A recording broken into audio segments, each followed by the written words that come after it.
Welcome back. I'm here again with Ryan McBeth. Ryan, welcome back. Hi, Sean. Thank you for having me. All right. So at the end of last episode, you made a comment suggesting that it was a high status thing to be in the Polish National Guard. Yeah. Okay. So I said I had something to say about that. Well, it turns out the U.S. military is no longer a high status thing. If you were to draw conclusions from the data out there, the struggle to recruit folks. Yeah. Now, I think what they ultimately decided to do is they lowered the standard. I think if you're in the top 75%, you could get in. And then they also have these programs where if you're overweight, they can set you up. And I think they allowed people to skirt the VACCINE requirement. Oh, yeah. Okay, yes. See what you did there. I'm not that good at spelling. I'm still an infantryman. I might have 3 degrees, but I actually don't even know how to spell that word. I have to have it autocorrect. I should have been more intelligent and just used the 3-letter version of that. So that's what they did to meet this recruiting crisis.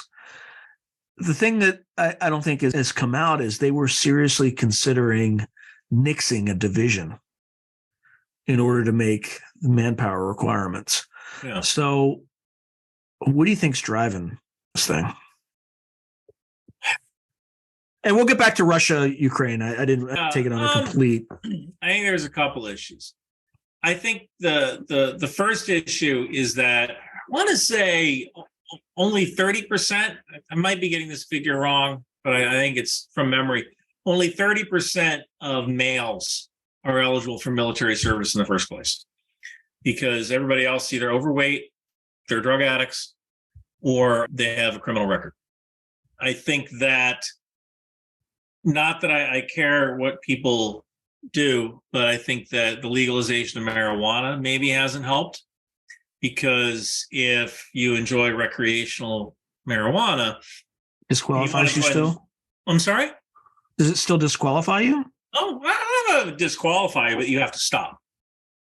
And why do people smoke marijuana? Because it makes you feel good, right? I mean, I've never done it, but I assume it makes you feel good. That's why people do it, right? Yeah. So if you're doing something that makes you feel good and joining the military, you can't do that thing anymore, then maybe you won't join the military, So there's that. The third thing is that I think that, in a way, it's kind of sad. I think a lot of guys have kind of lost their way, in the sense that for the first time, it was just last year, and I actually did a video about it, more women are in college than men. Mm-hmm. And this should terrify us as Americans, because women don't tend to marry below them. Down, right. They don't tend to marry down. Now, could a woman marry a plumber? Could a woman who's a lawyer marry a guy who's a plumber?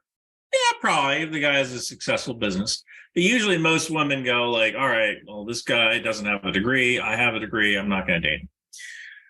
So I think that some guys, they are just okay with playing video games, and there's nothing wrong with video games. They're just okay with playing video games and living a life with no purpose. And the military can give you that purpose and direction. And so that isn't even an option, because their life is just, they're used to being in this situation where they don't need to have a purpose, and they get taken care of anyway, either by family, or they just do the minimum at their job and they go home and they play video games and get high and go back to work.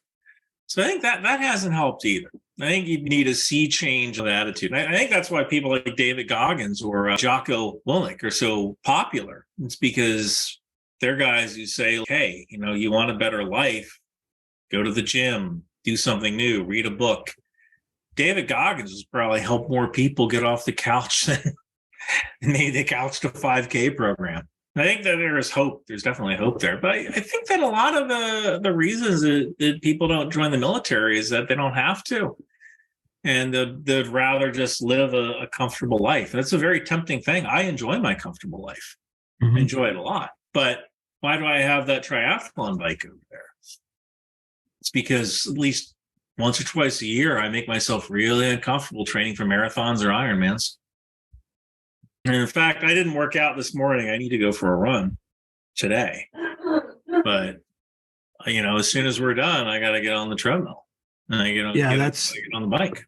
That's my vice. I am in pathetic physical shape. I love hiking, but there's a lot of things I'm doing right now. Everybody loves hiking. I've noticed that on dating websites. It's a very easy thing to put in your profile because, what is hiking? You're basically walking, right?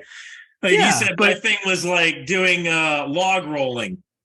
If you're lying about doing log rolling, you're going to have to fess up to that at some point when he takes or you're going to have to do log rolling. and log rolling is going to be really uncomfortable if you've never log rolled before. Right? Yeah. The hiking. Yeah, every girl is, I'm into hiking because hiking is basically walking. That's an easy one you can throw on your. No, nobody goes hiking. Come on. Hiking. Maybe in Colorado they're hiking. I don't know. Oh, I mean, a nice park behind my house. I love it. I love it back there. But I was a couple of years ago. I interviewed a Goldman in Salt Lake City, and I thought about moving out to Salt Lake City.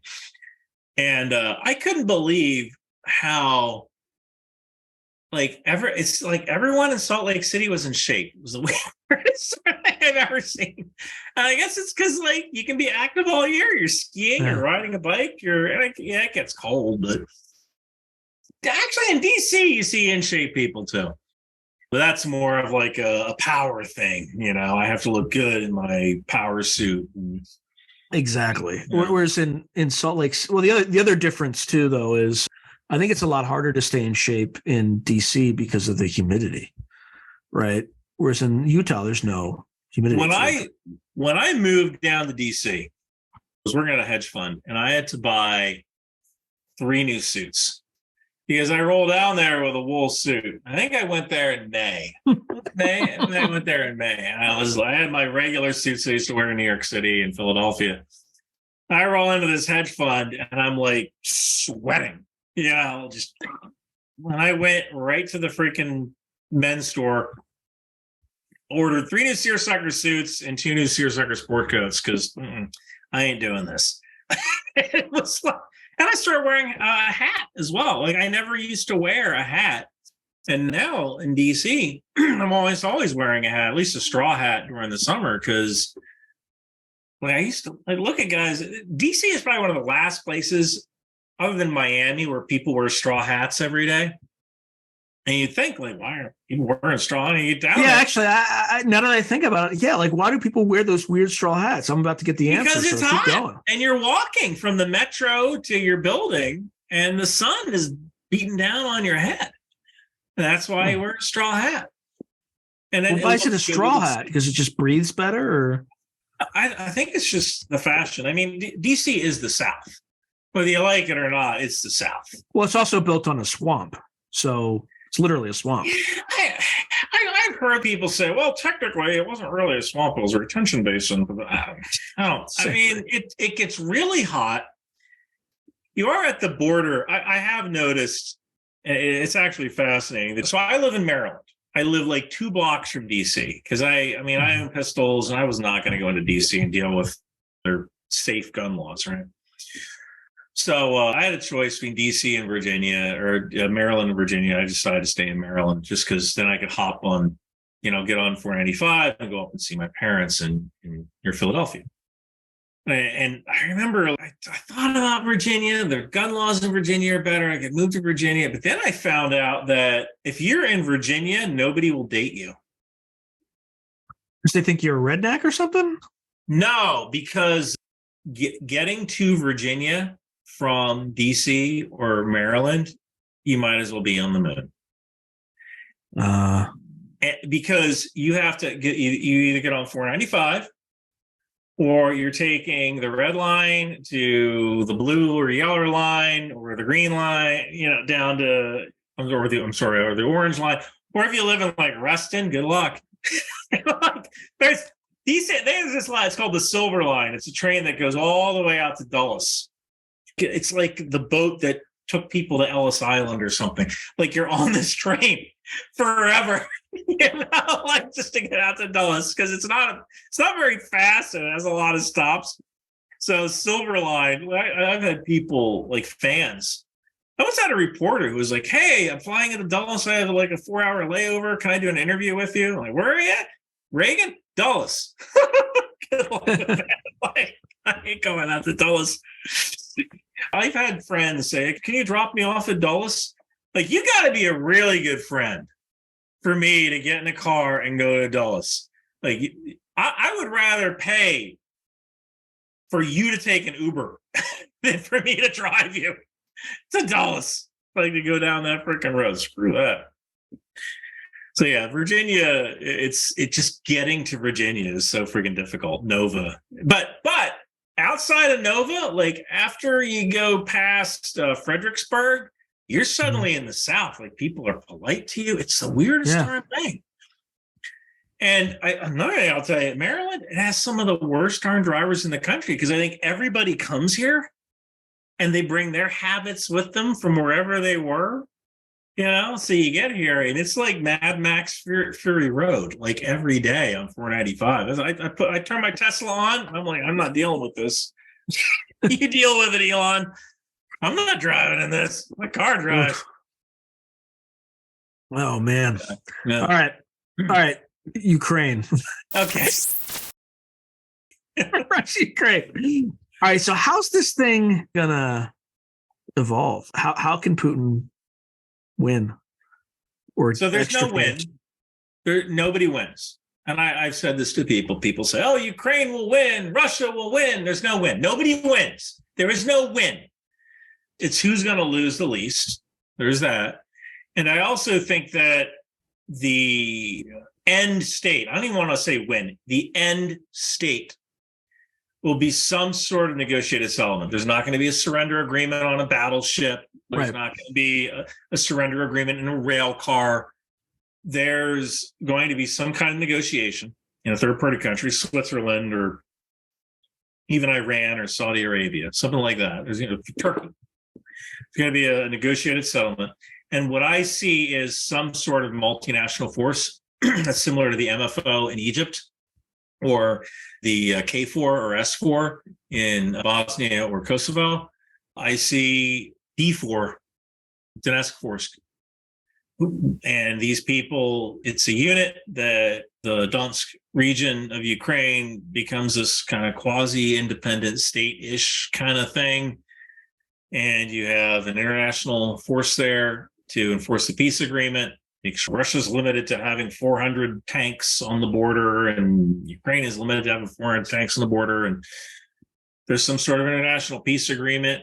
And that area becomes somewhat like the Kurdish provinces of Iraq, where you have this kind of quasi-independent state thing. That's not for me to decide. That's like a statecraft thing, but that's how I can see things kind of going. I don't see a win. I don't see a capitulation or defeat in detail on either side.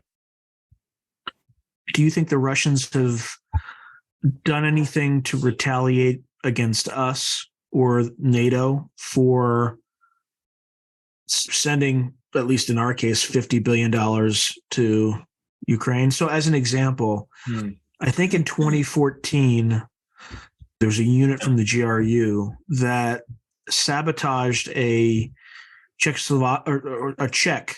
I'm like falling into Cold War. Yeah, anyone from our generation is, yeah, so the Czech Republic, Czechia, wherever they call it, right? They sent a GRU unit in to sabotage some equipment that I think supported Ukrainian tanks in the Czech Republic. To your knowledge, have they done anything like that yet? And if not, why not? Because that was much more aggressive. Well, I don't think so. I think that so for Russia to take that kind of risk,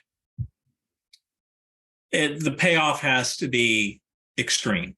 Because I think if NATO got involved, it's over. Like, it's over for Russia. It's freaking over. I was just recently at Fort Bragg, and I saw these amazing paratroopers from the 82nd Airborne. And these are some highly motivated individuals. I don't think Russia really knows what it's going to be like getting defeated. You want to talk about defeat in detail? That'll be defeat in detail. So I don't think that has happened because I think that the consequences are just too great. There may also be desire to do that, but you just don't have the capability to do that. It's fun to say things like sleeper cell or something like that, but I think that that's more like a plot crutch for a novelist than it is to actually have a genuine, honest-to-God terrorist sleeper cell that's training in Montana and, somehow has escaped. And I know you'd wanted to talk about cyber. I think one of the issues is that regarding things like cyber attacks, our defenses are just too good. They're just too good, especially government defenses. If you know what it's like just trying to get a document or a patch from one Army computer to another Army computer, like there's this dance you have to do with cyber, and you burn it on a CD, and then you run it through a thing, and then there's this whole like we have enough trouble getting software on our systems. You're gonna put a virus on there? Good luck. I don't know. I think it would be tough for Russia to do that, mainly because there's a lot of hoops you have to jump through. And I don't know, there's just no real advantage to it. And I know you said $50 billion to Ukraine. That's nothing. It's nothing. So, and what is the budget of the Air Force? The budget of the Air Force. So it's 1/14 of the defense budget, U.S. defense budget. 14th. Yeah, if you assume it's $700 billion, right? So I think I did a video on a couple of months ago. I did a video on the A-10, and the A-10 is roughly a little under 2% of the Air Force budget. And I came to the conclusion that, does the A-10 accelerate change? It's not like, how's it the best gun? Does it accelerate change? But I discovered it was 2% of the Air Force budget. It was roughly a little over $2 billion. There was once a bumper sticker, some hippie said, it'll be a great day when every child gets the education they need, but the Air Force has to have a bake sale to buy a bomber. And there's always money for a war, and when you think about it, $50 billion, that's a bargain. Yeah, you're saving. Yeah. What a great, the other thing we're doing with this is we're letting China know exactly what we can do. Or the Chinese Communist Party. We're letting the Chinese Communist Party. The Chinese people are fantastic. It's the Chinese Communist Party I'm not so crazy about. That's now, right. These guys... Hear that, YouTube? The Chinese Communist Party. Yes, the Chinese Communist Party is bad. Chinese people are great. So wonderful. Chinese food. Yes. It's delicious. It's amazing. That's right. That's right. But the Chinese Communist Party, not so good. And these guys... but every time a tank gets destroyed a Russian tank gets destroyed in Ukraine, the Chinese go look over at their tanks and they go, our tanks have autoloaders with carousel magazines too. Every time a ship gets destroyed, China goes, oh man, we got to put a lot of ships in the water to take over Taiwan. So, and people have talked about nuclear weapons. I do not see Russia using a nuclear weapon because you look at the Chinese Communist Party, they're going, dude, don't do it, because if you do it, then it opens the door for America doing it to us when we try to invade Taiwan, and ships are a lot more fragile on the water. That is using nuclear weapons against amphibious landing ships. That is like the textbook use of nuclear weapons. That's why the Marines developed in vertical envelopment, because they could space out their ships, use helicopters, so yeah, $50 million is a freaking bargain. So yeah, the concern I have is more about non-consensus ideas that could be incredibly dangerous. So here's one right here. This one's for free, Russia. So there's an island in the Canary Islands called La Palma Island.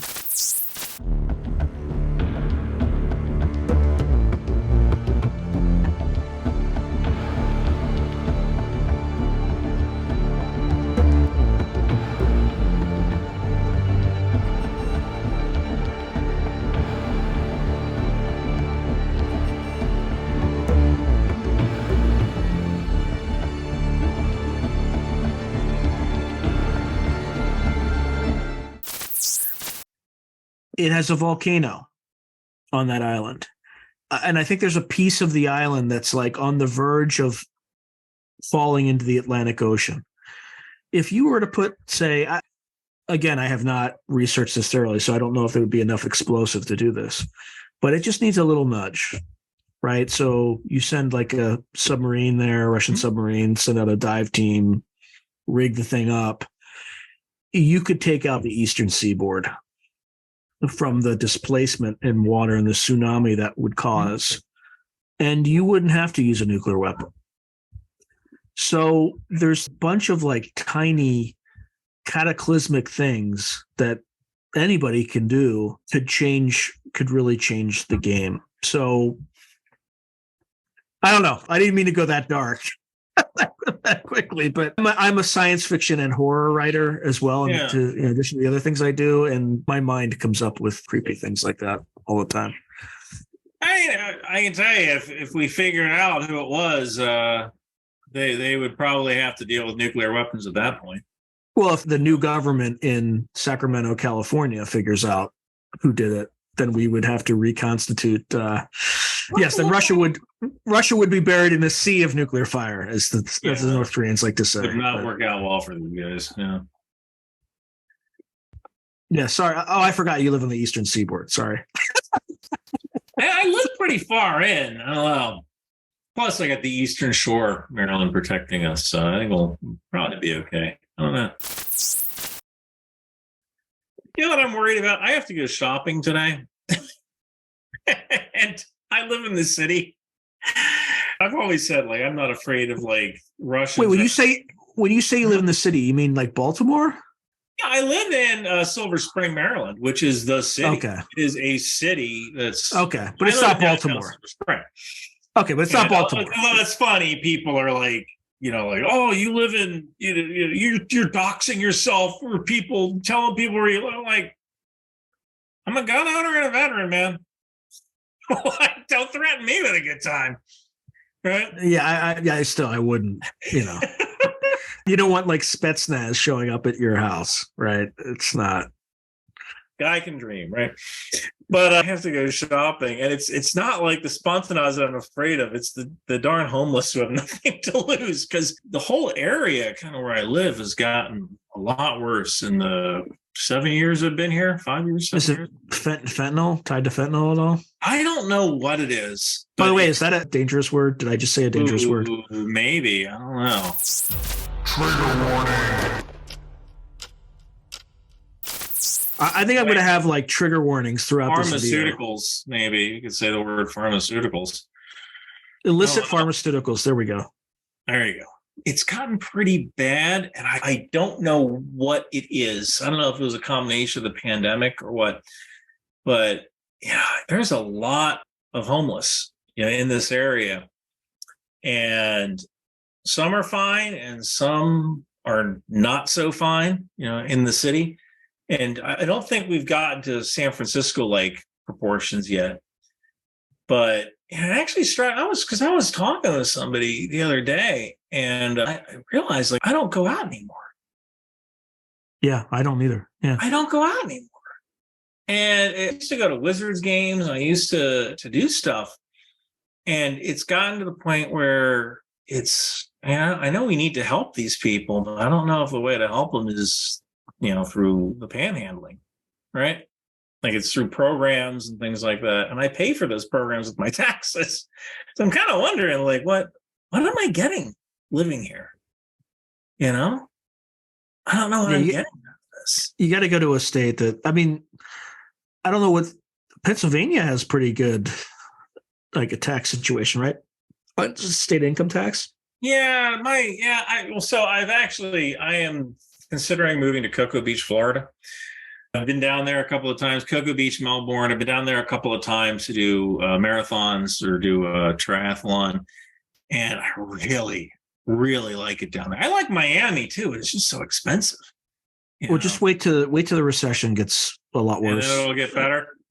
And the housing prices will go because down right now in Cal, I was just talking to one of my former guests, actually, who lives in Florida and was looking to buy.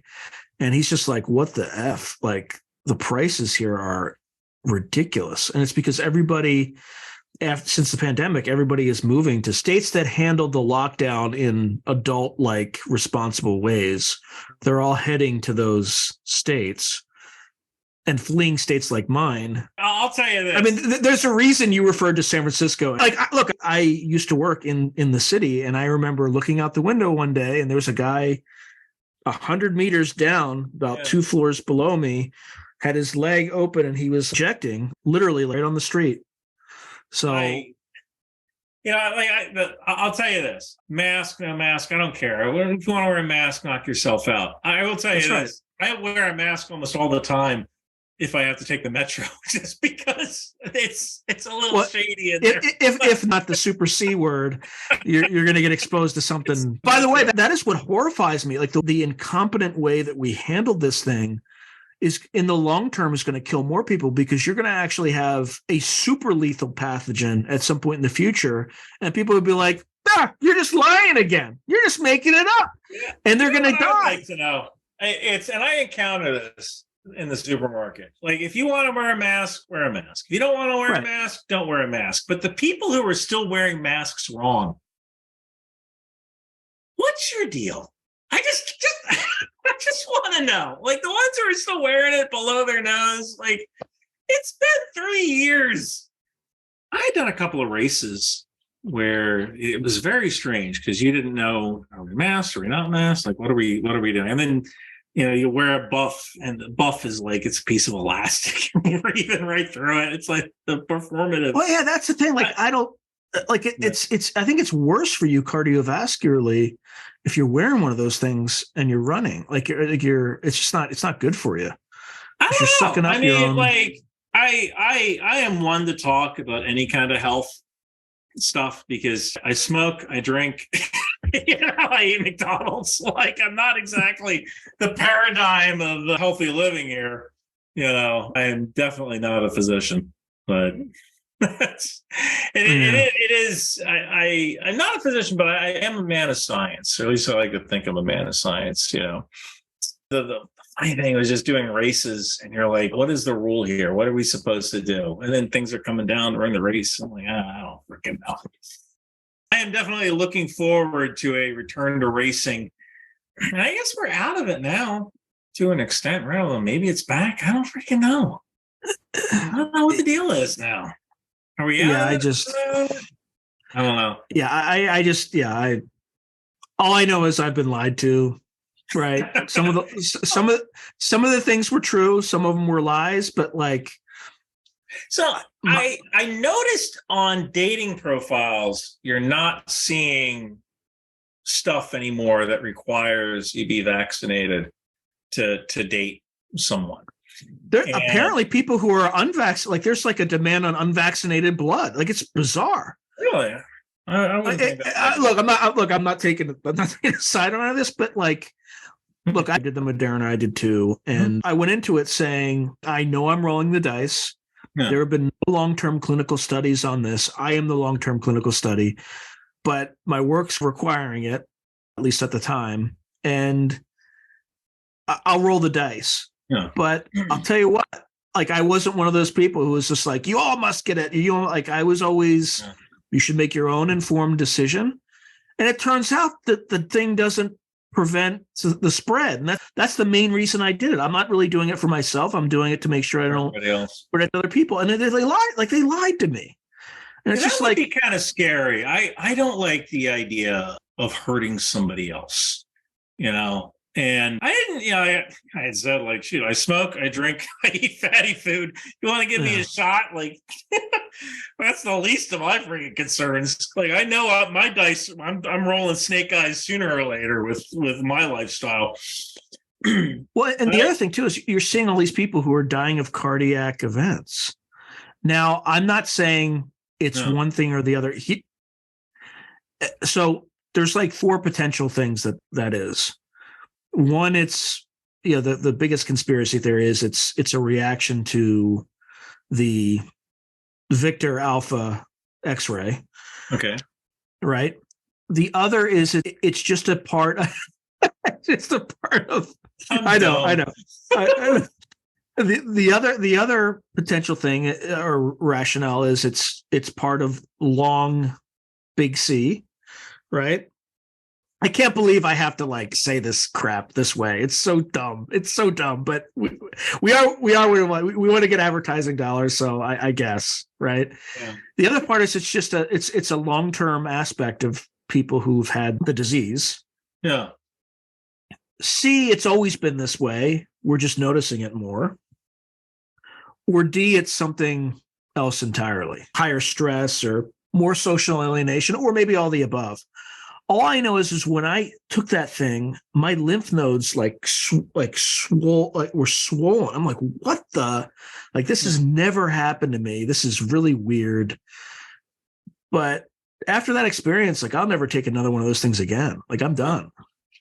That was not Right? the experience with me. I don't know. And maybe there's something to say for unhealthy living.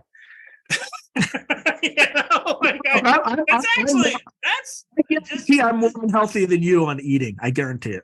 I will tell you, just getting back into dating in the DC area, being a smoker, it's tough. Like that's using no smokers, absolutely no smokers. Like, oh, Have you 47. tried? Am I going to change my habits now? Have you tried alternatives like dipping or vaping? I tried dipping when I was in the military. It just is not. That is not my thing. I think the Swedes have something called like snus or something. I think the difference is that. So I guess like number one, I mainly smoke cigars now, and you don't see people jonesing for a cigar under an awning in the rain, And I can usually control myself, pretty darn well. It's not an addiction. It's a pleasurable thing for me. Cigarettes. I don't know how that was. What I noticed is that in the Army, it was more of a social thing. Hey, you want to go burn one? Yeah, man. And then it takes up 7 minutes. You make friends. That's probably why I was so popular. Hey, you want to go burn one? Yeah, let's go. Oh, you can believe what so-and-so said? Like, yeah, man, I got your back, though. So that was an issue. And there's also political considerations as well.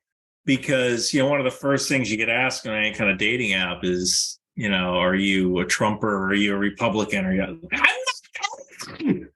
I like guns. I like cigars. I like whiskey. I like running. I don't like politicians. That's my answer. I don't like politicians. There was an election in Maryland until like the day before for governor. I'm like, oh, crap. I got to go vote. Oh, yeah. Is that where the former private equity guy, former Carlyle guy won? Or is he Virginia? He's Virginia. Youngkin. Yeah, Youngkin, Glenn Youngkin. He's actually turned out to be a pretty good governor of Virginia. I actually don't remember the name of the governor of Maryland, and that's pretty darn sad. I don't either. I know Hogan is the governor now. Well, actually, I think as of the next governor, I don't know the guy's name. I have no idea who that guy is. I know who my governor is because I can't stand him. But anyway. I guess Glenn Youngkin's done an okay job. One of the people I like, and she's actually a Democrat, it's Mayor Bowser. I don't like her gun policy, but she's handled a crappy job being mayor of D.C. And she's done a pretty good job, like keeping trash off the streets and dealing with the homeless problem in D.C. and dealing with, because D.C. is weird because they don't really have a tax base.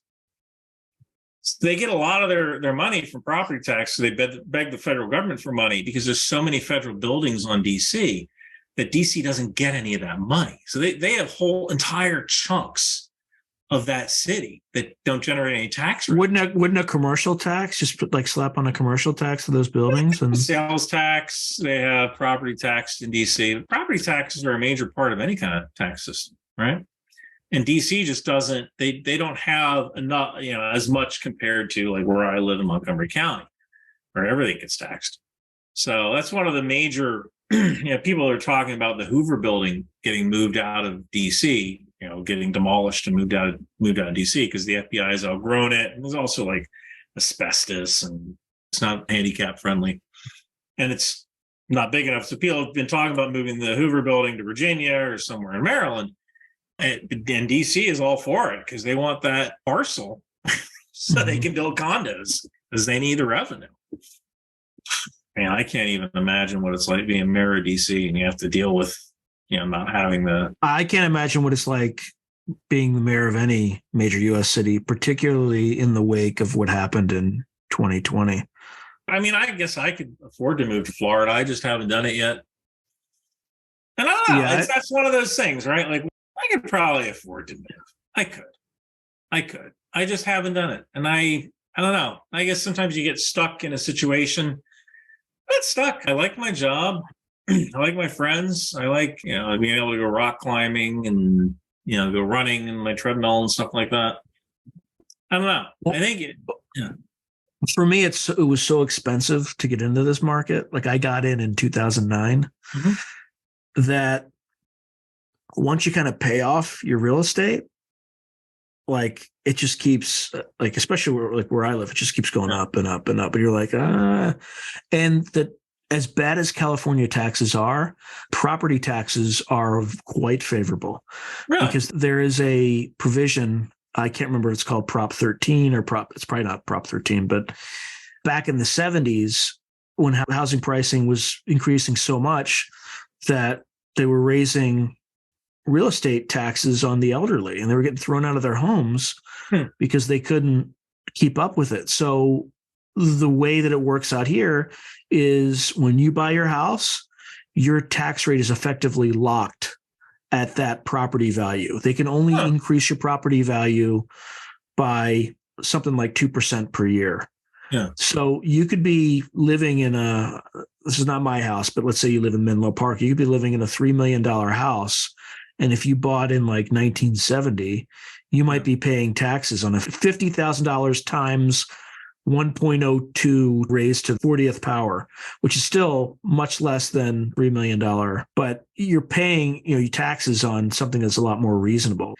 If I had the same house in, say, Texas, I'd be paying a lot more in property tax.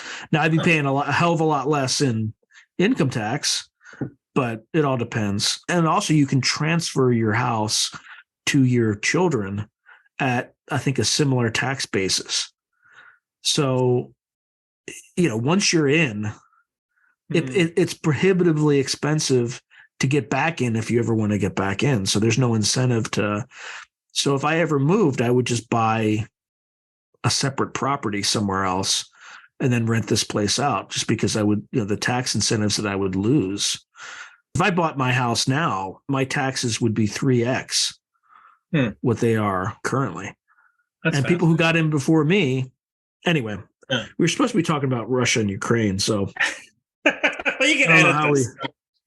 No, I'm not editing it. Are you kidding me? This is gold. People love this stuff. People will love this stuff. And I don't think we've been too political. I think we've been safely neutral-ish. I mean, people will know what my bias is, and they'll know. I don't think they'll know. They won't know what your bias is, which is good. I don't really have any, man. I'll date a Republican. I'll date a Democrat. I'll date a Libertarian. I just somebody. You just need to date somebody.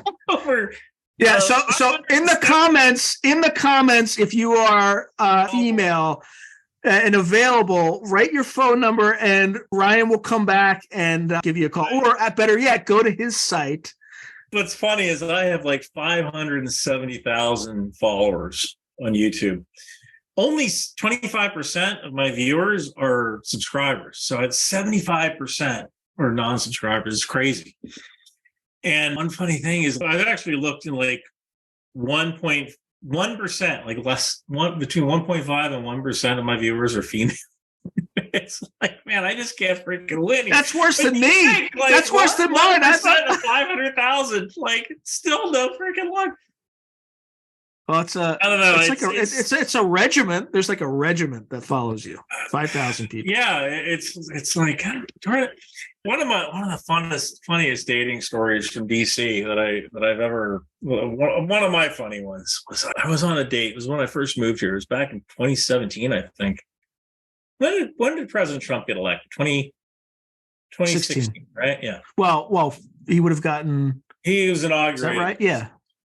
So I remember I was on a date with this girl, and she worked for some Republican think tank, but one of those things that helps Republicans get elected.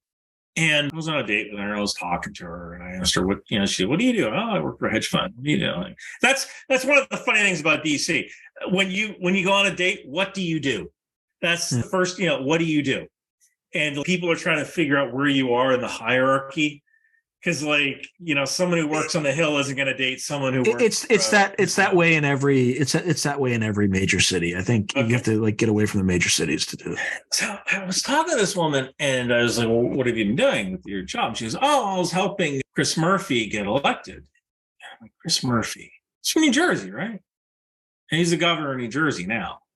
And I was like, Chris, he's a Democrat though? And she looked at me like I was stupid. She goes, "What's the difference?" And she's right. She told me that her client was a company that made film for the license plates, that made the license plates more reflective.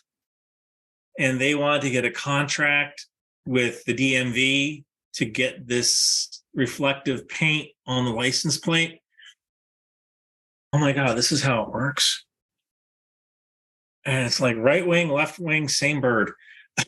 It's the same freaking thing. Yeah, it's like the corruption is endemic. Like there's some people. I think what's his name? Who's that guy in Texas with the eye patch? I think he means well. Oh yeah, there'll be a huge portion of your audience and my audience who would be like, "What do you see?" Somebody referred to him as Texas Pelosi. I'm like, what? Oh, it was actually on the Tim Pool podcast. Somebody referred to him as the Texan Pelosi. I don't agree with that. Look, I like him. I like him a lot because he's Dan Crenshaw. Yeah, because I know someone who, when Dan Crenshaw was in, because I think he went to college in Boston. One of my classmates at the Kennedy School was a Navy SEAL. And he ran this in the mornings. He ran this training regime, and that's where he met Dan Crenshaw. Dan Crenshaw came to train at this thing when he was an undergrad, and I had no idea at the time that they were doing this. But his name was Mike Hayes. He released a book, and in that book, he talks about Dan Crenshaw coming in there and going through the whatever. So. You went to college, and did you go to Harvard or Yale or? No, I went to Boston. I went Boston. I went to for grad school. I was at the Kennedy School, and then I went to the business school. Oh wow! But undergrad, I went out here to Stanford. But anyway, it took me 8 years to graduate college. 8. Yeah, but you were doing it when you had a full-time job, though, right? Yeah, I was playing Army. You'd come back from mission or something, everyone's racked out, clean your rifles racked out. I got my laptop up and I'm doing stuff. Well, that's the other thing too. Like the Army. So I had a degree in electrical. Well, I still have. I have a degree in electrical engineering and history, right? So I requested military intelligence because I'm like, maybe I'll do signals intelligence or something like that, and they can use the degree. And they're like, "Yep, you're MI, but we're going to branch detail you armor." I'm like, okay.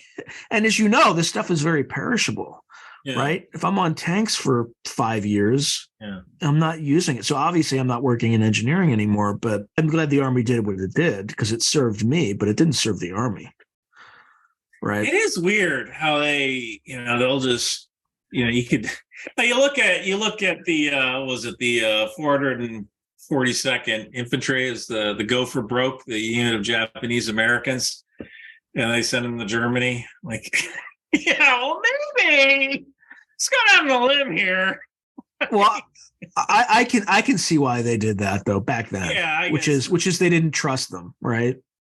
They didn't trust them. You want it? Well, that popped into my head because I'm doing that video on General Shinseki, and you want to talk about a dark part of American history? Slavery was pretty darn dark. Just 3 grandfathers ago, it was okay for people to own people. How was that even okay? And then just one grandfather ago, we're like, if you're on the West Coast, you can't live here anymore. You got to move inland to a camp. Have you ever been to Manzanar? The dudes who are in the camp are like, I'll join the Army and fight. Have you ever been to Manzanar? I have not. There's like, yeah, there's mountains. It's near Mount Whitney. Okay. Like you can see Mount Whitney in the distance, but it is, it's desert. There's nothing out there. Yeah, I just can't imagine. Like somebody showed up at my house and told me you're going to a camp. That person wouldn't return home to their family that night. Yeah. And neither would I, right? Yeah, I got like 357 reasons. Well, that's a bad idea, buddy. No, I mean, I wouldn't. I mean, they get the axe. Yeah. It would be close and personal. But again, those things happen in ways like we were talking about that bunker video, right? Where you can talk about it in the abstract, like, I would do this and I would. Yeah. And then until you're like up looking in somebody's eyes and the person's like, the other guy's like pulling the rifle, you don't know, you really don't know what you're going to do. Right. You're absolutely right. And what's funny is that you don't even know what you're going to do on the other side too. Right. Like if you're the people who are taking people to the camp, like, I don't know. I'll tell you a story after this that I can't do on camera. That okay. I've been on the other side of that, and I know exactly what I would do because I did the right thing, but I paid for it. Anyway, Russian-Ukrainian what? What? Here's what I think is going to happen because if I'm, and I always I try to put myself into the person's skin to figure out, like, if I were Putin, I'm screwed, right? If I'm in his position right now, what do I do to get out of it? Okay. So the way I think about doing this is hold the land I have, use the resources that I have that are kind of long distance ranging weapons to destroy as much of the Ukrainian infrastructure as I can. And then it's a frozen conflict. Like Putin does best when he freezes conflicts because Westerners have the attention spans of gnats and they're getting even, we see it on this platform, right? With shorts and things like that. And I think there have been studies that show the average American attention span it's gone from like 7 seconds to 4 seconds, like just. Yeah. So all he has to do is hold ground, slowly, methodically destroy Ukrainian infrastructure, rebuild his intelligence capacity, start to flip Ukrainians it's going to be hard though, because they hate Russians. But at some point, they're going to get tired. You're going to get tired of being at the front for 5 years. Yeah. The Western establishment's going to lose interest. They're already losing interest. You already don't see it on TV. So all he's got to do is wait for he's got to wait for, it's not easy, but he's going to have to wait for 5 years. During that period of time, he's going to have time to rebuild his industrial base. He's already working on decoupling his economy from the petrodollar, which we talked about. And that's the play. And the other thing I didn't mention is we're talking about strained Russian military resources. We're having difficulty supplying the weapons to Ukraine because our stockpiles are diminishing and our industrial base is not focused on producing that stuff. Again, you don't hear that. You might hear hints of it, but we also live in a society that, given social media, the reaction has been to suppress it. The people who self-select into journalism tend to be people who they have a narrative and they're not critical. Like they don't ask critical questions. They don't ask questions like, gee, don't you think the Ukrainians, if they have a third of the population of Russia, are starting to run out of manpower? I'm not asking that question, right? They're asking the escalation question, but it's more of the like, are we going to use nukes? Are they going to use nukes? Do you think Putin wants the end of the world? No. Next question, right? Like he is a cold, calculating leader. He is not a moron. Like, why did he go into this? Because his intelligence told him it would be a quick victory. And by the way, it was the same thing our own intelligence was telling us. If you talk to anybody on our side, how long it would be, they would have said 72 hours. I guess they didn't talk to the California National Guard or the Florida National Guard because those guys were in Ukraine training. I've talked with guys in the California Guard and the Florida National Guard. and they were in Ukraine. And one of the things, training them on the javelin, training them on tactics. And there are some problems with leadership. There are some officers who still think in the old Soviet way, where minimizing casualties isn't necessarily part of the plan. But the other thing that they did was they got rid of Dedochina. They got rid of that in their army. They got rid of the hazing that they inherited from the Soviets. And they have a professional NCO corps, which took time to develop. So there's definitely that. But keep in mind, like, the people who look at this at a strategic level, they're not looking at the human factors, right? They're looking at raw numbers of tanks. They're looking at overmatch in capabilities. And by the way, like, all of us fell for like a 40, 50-year Russia propaganda campaign that they were any good, right? I thought they were a capable military, or an extremely capable military force. In the 80s, the 90s, maybe, but like, you saw the videos in the first few months. It's like, like nose to butt, tanks bunched up, no logistical support, Russian soldiers robbing stores to eat. Yeah. Well, it all goes back to training, right? Like, why does the NTC exist? So you can do force on force, so you can get that training done. And so Russia's economy is the size of New York State, really, right? And or Italy. State, right. Yeah, roughly. So we're Texas, I think that was the other option. So New York State had to field an army, a navy, a strategic rocket forces, an air force, and border guards, and do the rest of their economy. How well would they be faring? And also had the largest landmass in the world. Yeah. So I think that maybe at one point, maybe the Russian military was good. So I was told, I think it was in Kosovo, because Russia was part of K4. Or maybe it was S4. Might have been S4. I had a buddy of mine who was in Bosnia who said that they had Russian NCOs over for dinner. And this Russian corporal was amazed that they had hot water in the barracks. He actually went over to it and turned on the tap to wash his hands. And he went like, hot water.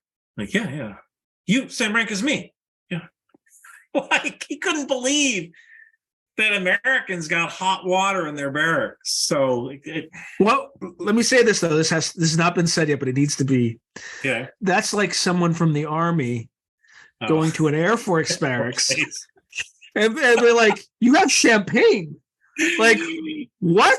You have. The first time I ever ate in an Air Force mess hall, walked into this Air Force mess hall. I'm looking around for the tray, and there's a civilian guy, like a civilian cook there. Civilian guy's like, "You looking for the tray?" I'm like, "Yeah." He's like, "Yeah, we don't have trays here." He handed me a plate, and I think that night I had steak and shrimp. And it wasn't the best steak I ever had. It was steak. But it was still steak and shrimp. 5 shrimp. Well, we had steak and shrimp sometimes in the Army, I think. Except they would boil the steak. Yeah. I had steak and shrimp. And I remember, I got a plate of bread. And I walked over to the table, and there's flowers. I'm sure they're plastic flowers. There's flowers in a vase on the table. I sat down and I was eating, like an infantryman, right? And I finished my bread and I'm eating, and I see this hand come into view, and I grab it, what do you, and it was an Air Force guy. He's like, no, it's my job. They bust your freaking table.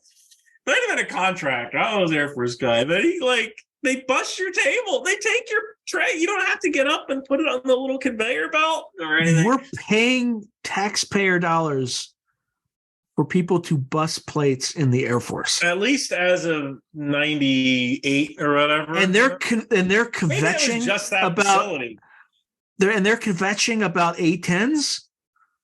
What? I think when you have something like the Air Force or the Navy, those two branches really impressed me, especially the Navy, because I think it's a smarter service. Because when I was on I took a tour of the battleship New Jersey once, and they showed me the cobbler shop, and I'm like, why the hell do you have a cobbler shop? Why don't you just order more boots? Oh, Because if you're on a Navy ship in the middle of the ocean, you can't Nothing to order do. more boots. The supply chain, Right. they got to fix them with a little cobbler banging the boot heels back in. When you have a battleship of 2,000 people, it's a lot of boots, right? So the Navy has to be a smarter service because when you're out on a ship, you have to solve your own problems, right? You can't just order something new from supply. Yeah, you have to have everything that a community would So have. I think if you are in the Air Force, you're operating more on your intelligence and your brute strength. So maybe you can treat people better or let them have nicer things, like a little vase. Have you ever been at a corporation that does that? Oh, Where they bust your... No, I have not. No. I'm thinking about whether I've ever. I worked at one company that used to have a free lunch, but you still had to throw out your stuff. I'm really trying to think here. No. Yeah, so that's like if you did that in the Army, that's waste, fraud, and abuse. Like, You think? Yeah, I guess. I don't know. Maybe the guy was the guy that went and cleaned off the tables and he just figured he'd take my plate. I didn't get into a conversation about it. It's just the weirdest darn thing. Like this, it's like prison rules, this hand starts coming in. I'm like, the only place where we had something like that, which I don't want to say disgusted me, but it kind of disgusted me. But it wasn't that the fact that we had it. It was the fact that some of the students thought it was just normal. Was at Harvard Business School. Oh yeah, where they bust your table? People were like, no, it wasn't that they bust your table. The rooms where we did the case method were these like tiered auditorium sort of things. Right? There's like a round, like the desks were like this round circular, like it was like an oval shaped room, and it was kind of tiered up. And people would just leave their crap on their tables, and they would just leave, like, up, see ya. And like, look, I'm used to it, so I would clean up after myself. But we would come in the next day, and they would all be perfect, clean. I once broke up with a girl because she threw a water bottle out the window. Like while we were driving, we were driving up to Vermont because we were going to go bike this rail trail. And she drank in Vermont. That's like double the infraction because that's like she drank a water bottle and she threw it out the window. I was like, has something ever happened to you where like, did that just really happen? Like who? Like, I'm just. Is there going to be some Native American on the side of the road with one tear going out? Like you don't throw water. I mean, you grew up in the 80s, though. You grew up in the 80s. Yeah, you grew up in the 80s, right? Yeah. People used to do that crap all the time, right? And they don't do it now. We had a whole commercial campaign to get people to stop. You had the Native American on the side of the road crying because someone threw a.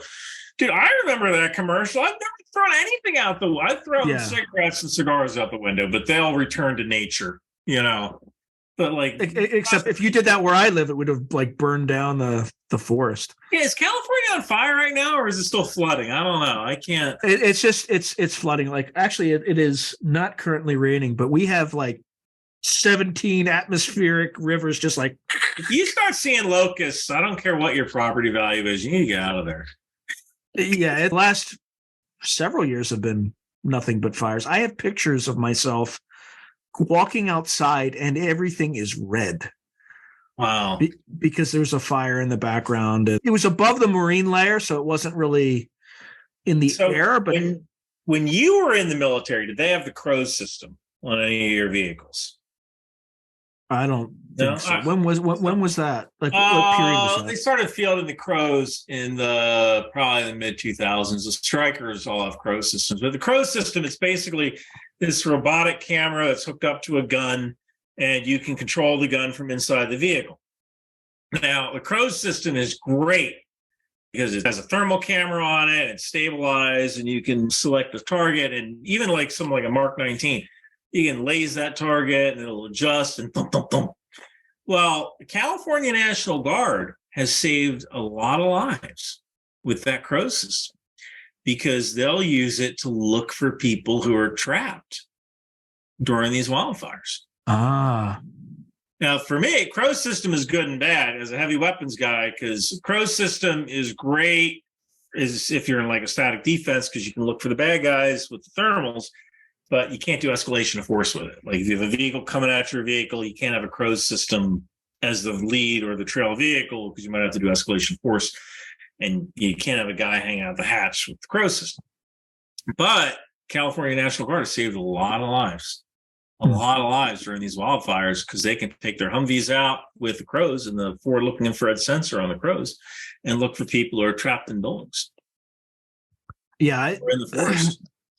California they use is drones too to look for lost kids. The Ravens. all right. Yeah, California is one of those states that never learns any lessons, right? The Canadians have controlled burns and they manage their forests. We don't. There's a desire to among environmentalists, but every time they do a controlled burn, people complain and things like that. So they don't do as much as they. So what it does is it creates all the tinder for these fires. The other thing we don't do is we never learn that when we're in these long droughts, we never build the required reservoir capacity to collect the water. So a huge percentage of it just returns to the Pacific Ocean. Yeah. So we're not we're getting these massive like flooding, all that stuff, and we're not collecting any of it. The other thing we're doing is we're like passing stupid laws like mandating that all vehicles be electric vehicles sold in California by 2030. And at the same time, we're closing down hydroelectric plants so that the salmon can thrive. And then we're decommissioning nuclear power plants, like both of which are very clean energy sources, but they're baseload power sources in exchange for solar and wind, which are great, but you can only get to about 25% of your grid capacity because they're intermittent before things start shutting down. So almost exactly the week after they announced this, all electric vehicles by 2030, Governor Newsom comes out and says that, don't plug in your electric vehicles because we're going to have, it's just like, are you paying attention to it is a supply problem. It is a supply problem.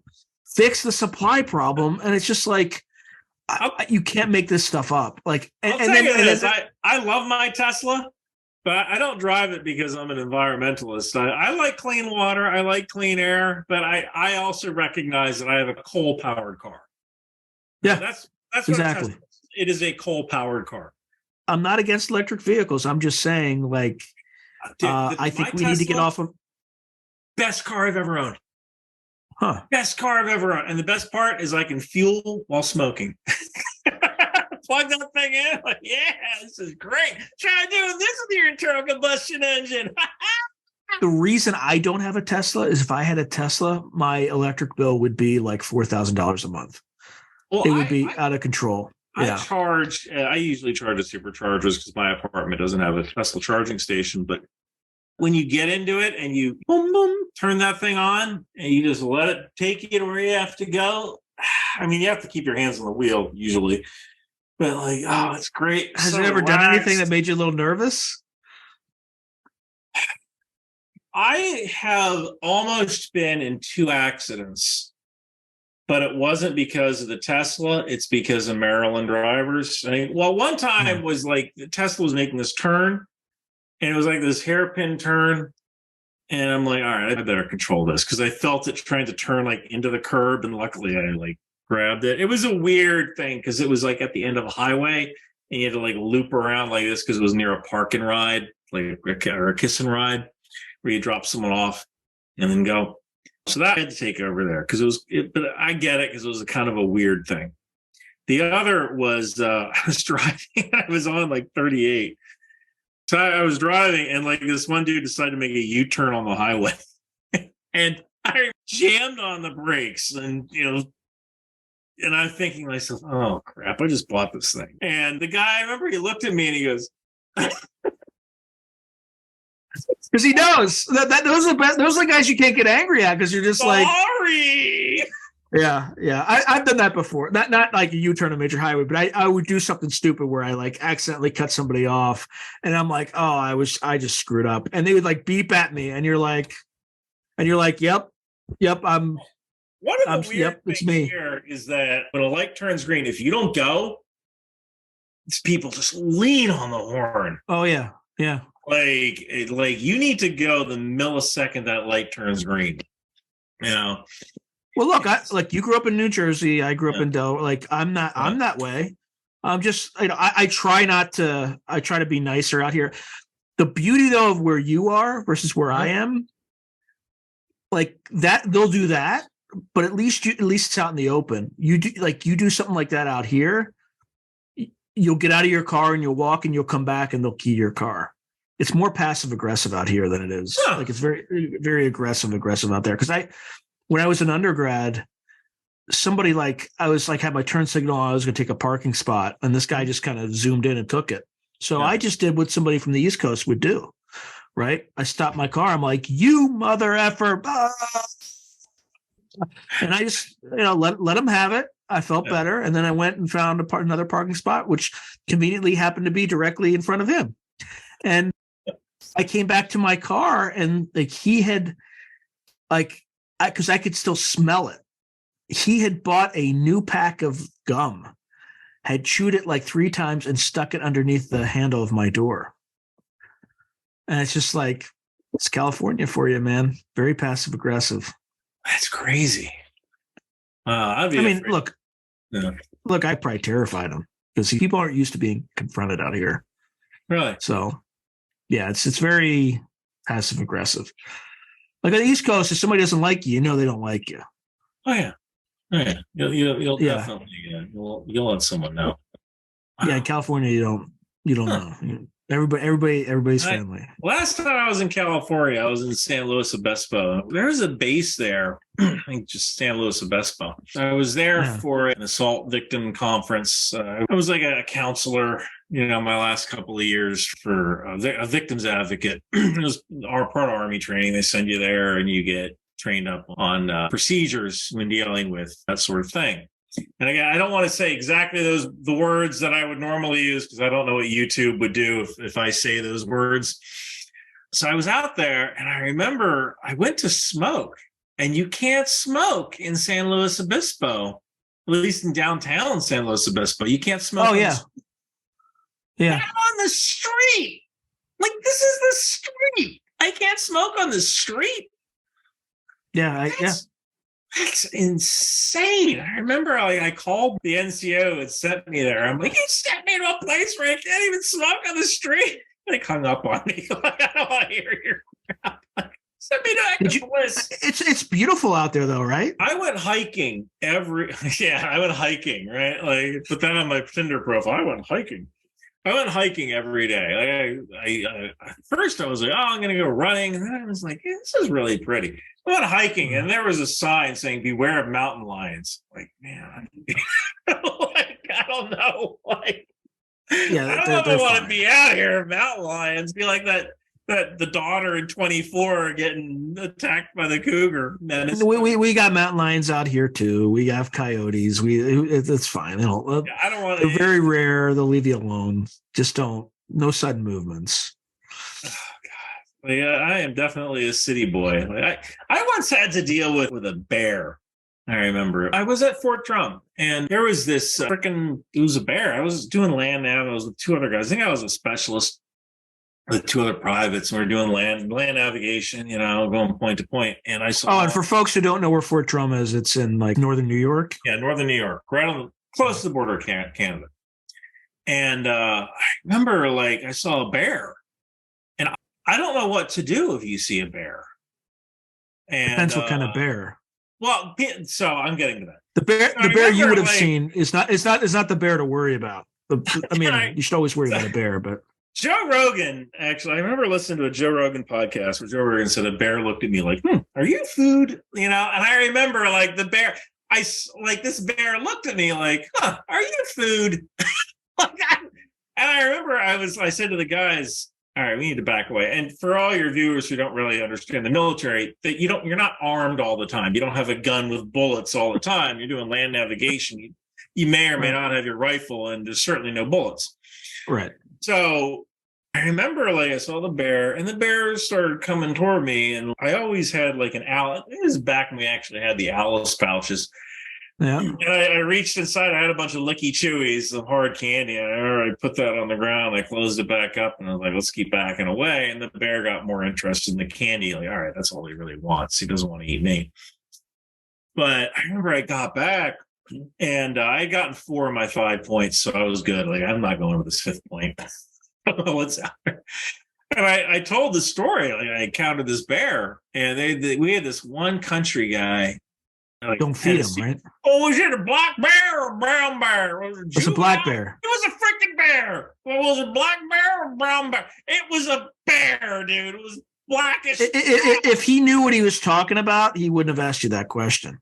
Because there's no brown bears in that part of the country. Because I guarantee you would not have survived if that were a grizzly. Brown bear. I was not to this day. It could have been purple. I don't know. It was a bear. I'm not a freaking bearologist. It's a black bear. It's a black bear. Yeah. It was a black bear. Like I don't want to deal with that thing, whatever the heck that thing is. And I actually saw a manta. I was in Egypt and I was like snorkeling. We had a little beach. I went into the ocean and I saw a manta ray like. Float by, and I'm like, yeah, I'm done. I don't want anything to do with whatever that thing was. I think the closest I think the closest I came to a bear was I was driving in the Sierra Nevadas, and I was just driving down the mountain, and there's just a big old black bear, his balls swinging in the wind, just kind of just wanders out into the middle of the road, just looking at me, like, I think I should stop my car. And then I tried to take a picture, and I think I got its ears and stuff like that, but you just waited for it to, like, it didn't care. It's just like, I'm going to walk across this road right now, and there's nothing you can do about it. So just let him walk across the road, and then I just drove on. But, yeah, you just don't mess with them.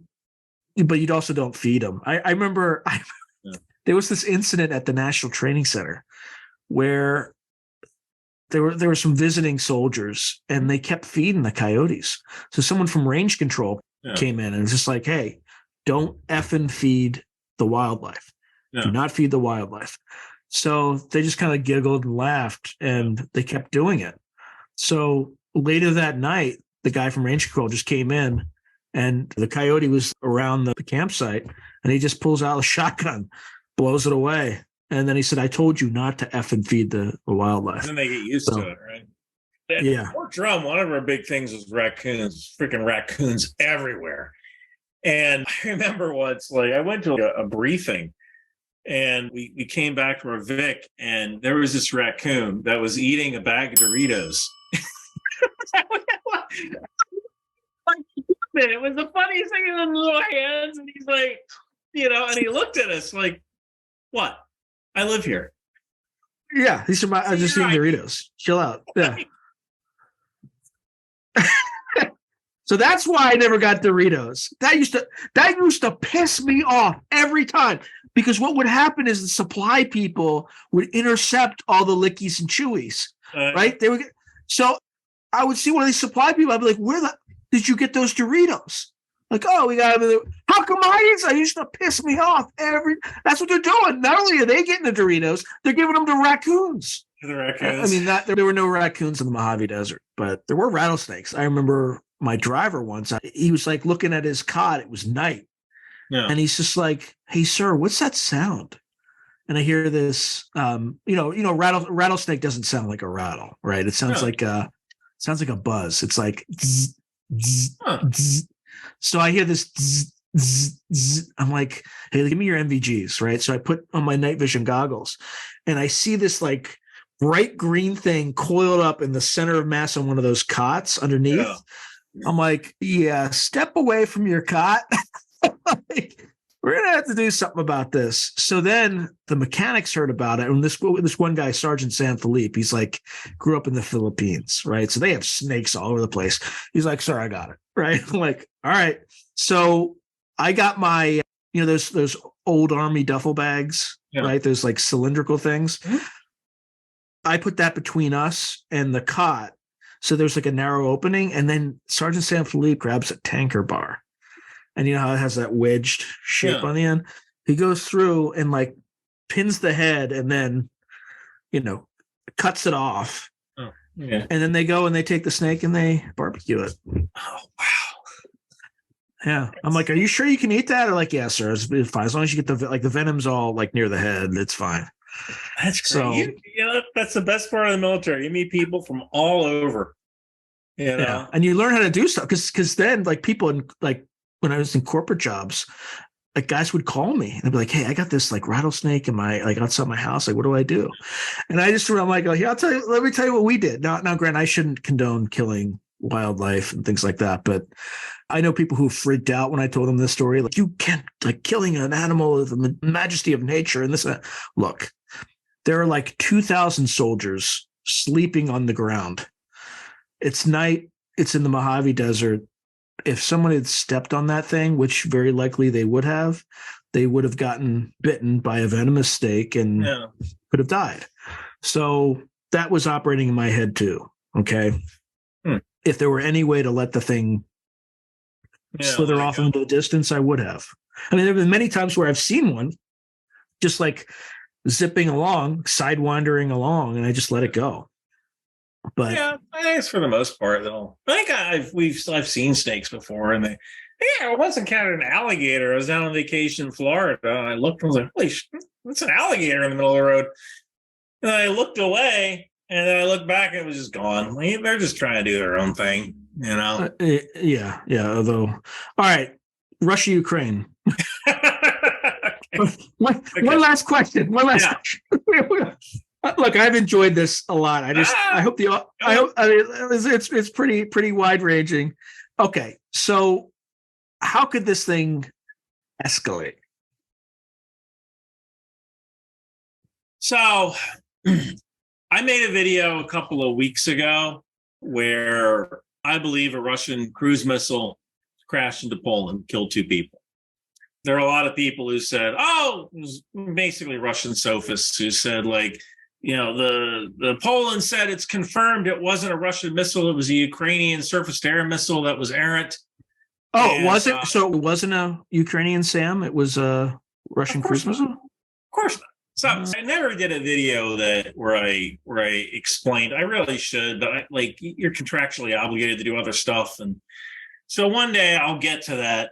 But so one of the theories regarding. So that's how I can see it could escalate. You could have something fly in that's intended for a Ukrainian target, hit a target that's in Poland or Romania, Bulgaria. That's a possibility as well. Slovenia. So that could be how it escalated. But regarding that specific incident, for those people who don't know, there was an explosion in Poland that happened during a Russian air attack when Russia was launching missiles into Ukraine. And if you actually draw a line from some power lines that connect Ukraine with Poland, the lines just run right to where the impact crater is. And some people have said, it was a Ukrainian surface-to-air missile that went errant. And in order for that to happen, 3 things have to go wrong, which is the missile has to be fired. First of all, this was in the east. So the missile is going to be fired south this is in the west. The missile has to be fired south or to the west to do the intercept.